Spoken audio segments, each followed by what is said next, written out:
My name is Kris Sterling. I am a ex-adult star film actor, and I have recently gone into politics. Parents dropped me off at a bar. I was raised by the bar owner. I thought you were raised by wolves. I need that help. Okay.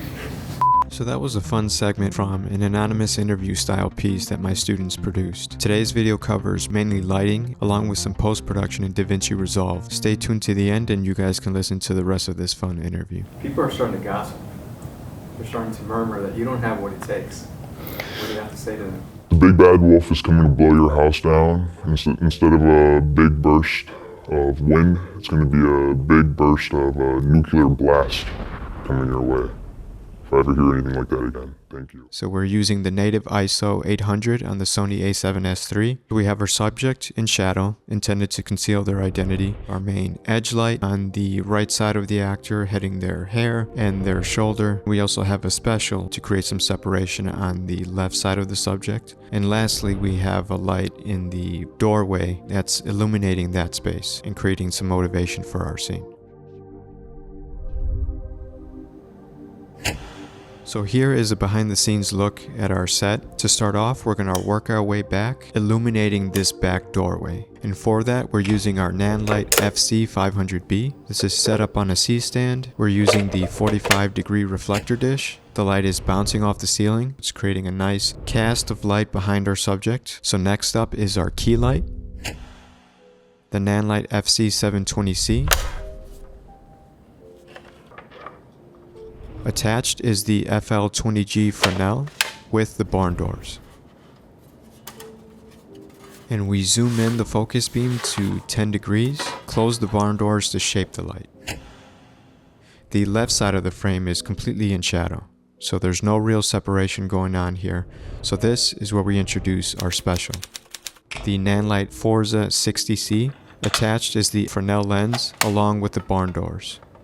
We also focus the beam to really concentrate it just on this back doorway. I find it beneficial for my workflow to leave some detail within the shadows, then add the contrast in post-production, and we'll go over that later in DaVinci Resolve. You can see our key light bouncing off that wall, so that's mainly responsible for filling in those shadows. Knowing how light will bounce and reflect off of different surfaces will guide how you position your lights on set. Switching over to DaVinci Resolve, I have my clip in the media pool. I also have a timeline that I created for it. Switching over to the color window, we're going to be using the primary log wheels and color wheels to create that contrast within our scene. So we're going to be using our serial nodes in this upper right hand window. So what I find beneficial is labeling all of my different serial nodes. So I have my base node labeled as slog3, creating a new serial node. This is going to be our LUT conversion serial node. So you can right click and select LUT, and then you will get the drop down menu. We're going to scroll down to our Sony slog3 LUT to Rec 709. So you can see our scene immediately change. We are now in Rec 709.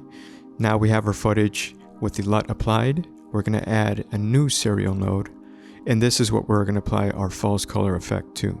To do that, so relabeling that false color, we go up to the effects window at the top and we search for false color, and you can drag and drop that onto the false color serial node. I'm using the free version of DaVinci Resolve. You can still use the false color, but if you purchase the studio version of DaVinci Resolve, you will have the version without this watermark. So this by default is set to specific camera mode. We're going to be using the creative plugin mode, and then going down we're going to showcase our labels. And then lastly, we're going to switch it over to exposure guide. This vertical bar, and this is our IRE scale. So it's color coded based off of different exposure values. We're in Rec 709, so all of our shadows we want in this sort of pinkish blue area. Turning off our LUT, you can see in our slog3 footage, our shadows, we have a bit more detail. It falls more in that blue and black and gray scale. Once we reapply this LUT, just a few things clipping on that back doorway, nothing too major, but everything's falling mainly where I want it to be. Now I'm going to add one more serial node We're going to call this color grade. Just going to relabel that. So we're going to go down and use our primary log wheels to add more contrast to our scene. I'm also going to pull up my histogram. The bottom half of the waveform is responsible for our shadows, and the top half is our highlights. So now, adjusting our shadow color wheel, we're going to crush those shadows just ever so slightly, going down to 0 on our histogram. And here you can see you're just losing even more detail within your shadows. Now on the flip side, adjusting our highlights, you can see that we're blowing them up just a little bit too much. You can also see that on the histogram here. So we're just going to dial that back. I like how this is looking. And now that leaves us with our color grade. Off the bat, I'm just going to add some more. So I'm going to make this scene a lot cooler on our midtones. Same goes for our shadows. Let's see how our highlights look a little bit warmer. I don't like that. So dialing it back, making our highlights also on the cooler side. And there you have it. So there's our image. Again, we filmed our footage in S-Log3. We monitored in Rec 709. We used false color within DaVinci Resolve to further dial in our contrast and exposure. Again, you want to ensure that you're just getting accurate values. And this is the final result. Thank you guys very much for watching to the end. I hope you guys learned something from this tutorial. Watch my other lighting tutorials, and now I leave you with the final interview. Just switching gears here, have you seen any good movies? I saw one really good film about this one guy who puts on sunglasses, and all the advertisements, everything's so clear to him that everyone's a reptile. And all the advertisements, they're trying to hypnotize you into buying their ads, trying to be submissive, but you know, he goes against the system and he acts against the people in power, and I think that's what people of Wisconsin should do. And I think that we all need to rise up against our reptilian leaders and show them who the people really are. Okay, I dig it. What kind of food do you like from Wisconsin?